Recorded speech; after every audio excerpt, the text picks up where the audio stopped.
Greetings and salutations, my fellow Primal movers and enthusiasts. Welcome to my channel. My name is Oscar Perez. I'm a movement specialist, coach, and the founder of Primal Kinetics Training System. In this video, I posed a question: to CrossFit or not to CrossFit? But first, allow me to ask another question. Is CrossFit fixable? That is a question that hardcore and devoted CrossFitters will never even consider asking to themselves, nor it will ever cross their minds. The CrossFit community is very dogmatic, to the point of behaving like a cultic group, and that is a problem in itself.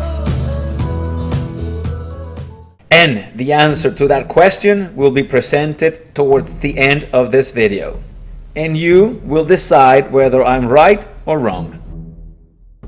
What I think about the principle of the CrossFit program is actually positive. The problem arises when it is put in practice. It does not matter how simplistic a progression to any movement or exercise is. What matters is the fact that the participant has no movement pattern dysfunction that will be worsened by participating in any CrossFit activity, which in fact is going to accelerate the development of an injury or injuries. This is also true for any fitness or athletic program out there. Do you want to know what a really bad advice is? Telling somebody who is sedentary to go out and start walking without previous assessment. This might sound controversial, but when you think about it, it really isn't. There have been a few studies about the injury rate found in CrossFitters. Hack 2013, Moran 2017, and Montalvo 2017, which shows that there are between 2.1 and 3.1 injuries per 1,000 training hours. When comparing these findings with other physical activities, whether it is for competitive or recreational reasons, the numbers are relatively low, but there are a few issues by doing this comparison. 1. The other activities are usually specializations that require a lot of repetition. That's number 2. Number 3, sometimes are unsupervised. And number 4, these activities require hours of training per day. Not like CrossFit, where they have one WOD, which is workout of the day, that might last maybe an hour for a beginner, and elite might do it in less than 30 minutes. Let us take a closer look to one of the studies. I found another criticism done by Science for Fitness. It reads: a major criticism against CrossFit is the prevalence of very high injury rates amongst participants. Not too long ago, the issue of rhabdomyolysis resurfaced, adding fuel to the debate, as well as good dose of misinformation. A recent article in the Journal of Strength and Conditioning Research has jumped into the fray and examined the prevalence of injuries in CrossFit.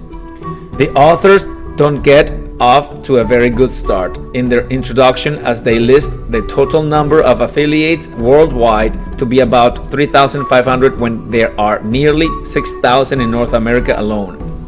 But let's take a look at the science. The experiment. The scientists collected all their data in the form of answers to questions given to study participants. The questions, in the form of a survey, included various demographics indicating age, sex, and so forth. In addition, many questions referenced the past, such whether or not the participants had suffered any injuries. Thus, the study was retrospective in nature, dealing with events that already happened. Overall, 132 individuals participated, with 93 males and 39 females. The age range was vast, 19 to 57 years old. In addition, the average time participants had been actively involved in CrossFit was about 18 months. The results. A total of 186 injuries were reported. Only injuries sustained during CrossFit were counted. 97, or 73.5%, of participants had sustained an injury that had prevented them from working, training, or competing. This is actually pretty high, in my opinion. 9 participants, or 7%, had sustained an injury that required surgical intervention. No reports of rhabdomyolysis were reported. Using this data, an injury rate of 3.1 injuries per 1,000 hours trained was estimated. The limitations. As I mentioned above, this integrity of this kind of study rests on how accurately respondents answer the questions in the questionnaire. There are also possible issues with selection bias, as participants were not screened and those who have or have not experienced an injury might be more or less willing to participate, thus skewing the pool of CrossFitters examined. Further, there's no way to verify injuries indicated by participants. Taken together, this is an example of a study that isn't very well controlled. Retrospective studies using questionnaires are by their nature very hard to control. I'm gonna end it here because the takeaway or the take home is actually not important. With this in mind, we shall move forward. So, in order to be fair, the comparison should be made between similar programs and not make the mistake by comparing CrossFit to other athletic programs or fitness programs that are not even close to what CrossFit is or represent, so that CrossFit does not look so badly. Sadly, there's no studies done to know the rate of injuries that occur in fitness classes, bootcamp classes, or any other fitness trend program out there similar to CrossFit. What I am really going to do is to simply clump together all the fitness programs that are high intensity and full body workout driven that are very similar or even identical to CrossFit. The main problem with these programs is that they are not personalized to the needs, goals, and abilities of the individual. The key word here is individual, not group.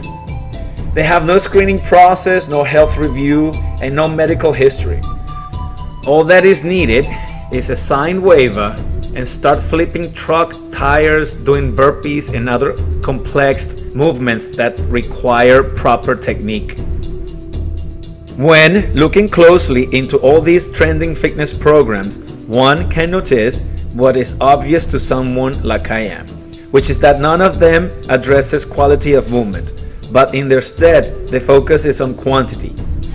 It is thought that just by exercising at any degree, the body will naturally move better, but in reality, that is not the case. For example, someone with dorsiflexion ankle restriction has a greater chance to tear an oblique muscle when sprinting than someone who doesn't. The same goes for somebody with a T-spine problem who is probably going to have major shoulder issues. These are just a couple of examples out of many. Forget about skills and performance for just a moment. What matters the most is movement efficiency to be task effective.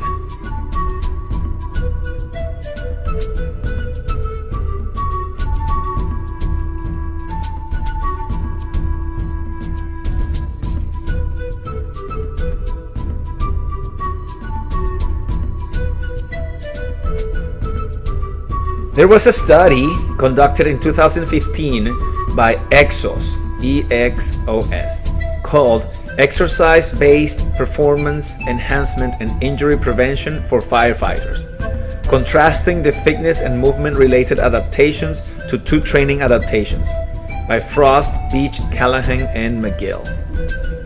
The goal of this study was to compare fitness-related to movement-related adaptations between career firefighters by testing 2 different training strategies. The first strategy was a high-intensity exercise program to improve physical fitness, and the second one was to enhance both physical fitness and movement quality altogether.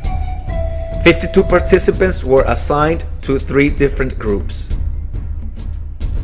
The Movement Guided Fitness Group, or MOV, received a training program to follow and also had a movement-oriented coaching on proper technique and mistakes to avoid.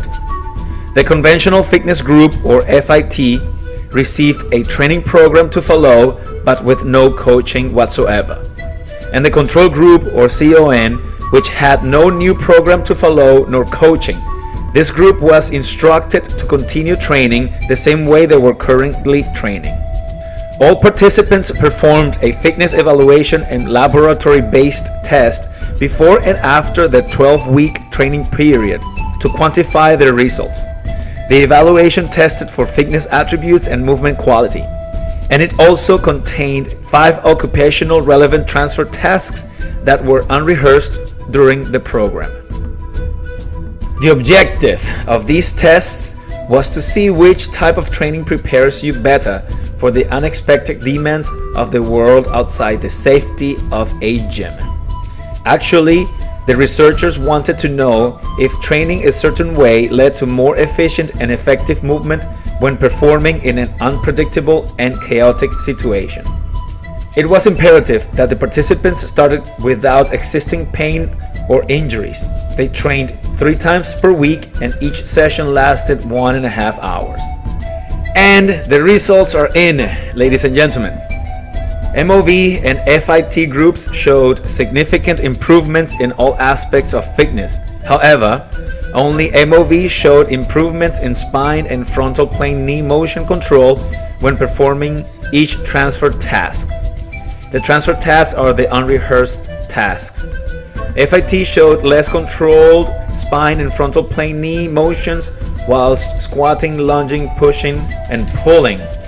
43% of MOV participants showed positive post-training changes, meaning better control, in comparison with only 30% of FIT and 23% of CON. According to the researchers, these findings suggest that placing an emphasis on how participants move whilst exercising may be an effective training strategy to elicit behavioral changes beyond the gym environment. For occupational athletes such as firefighters, soldiers, and police officers, this implies that exercise programs designed with a movement-oriented approach to periodization could have a direct impact on their safety and effectiveness by ingraining desirable movement patterns that transfer to occupational tasks. What we can infer from this is that quality movement matters. Overall physical preparedness requires more than just fitness conditioning, and that coaching and movement efficiency is going to make the difference. When we learn how to move efficiently, we will experience greater performance, higher energy conservation, and increased safety as we develop movement awareness. This is what I have been providing for my students, patients, and clients for the past 7 years or so, when my journey to restore my body's function after many years of bad movement behavior and training. So I thank Greg Cook for introducing me to Erwan LaCour and his Movnat system, who have helped me understand and embrace movement as a whole. Since then, I have created my own training system, which you already know is called Primal Kinetics, where I have incorporated the teachings from Greg Cook, Erwan LaCour, Ido Portal, Scott Sonnen, Mike Fitch, and many others. I still have a long way to go to be fully restored. This experience has been frustrating, humbling, and yet at the same time, very fulfilling. Hopefully you will join me and jump on board if you have not done it yet. Thanks for watching, supporting this channel, and for showing interest in my work. For donations, I have a PayPal account. You will find the link in the description box of this and all my videos. And for those looking to help this channel even more, I have a subscribe star page where you can support me and receive coaching in exchange plus other perks. Until next time, goodbye.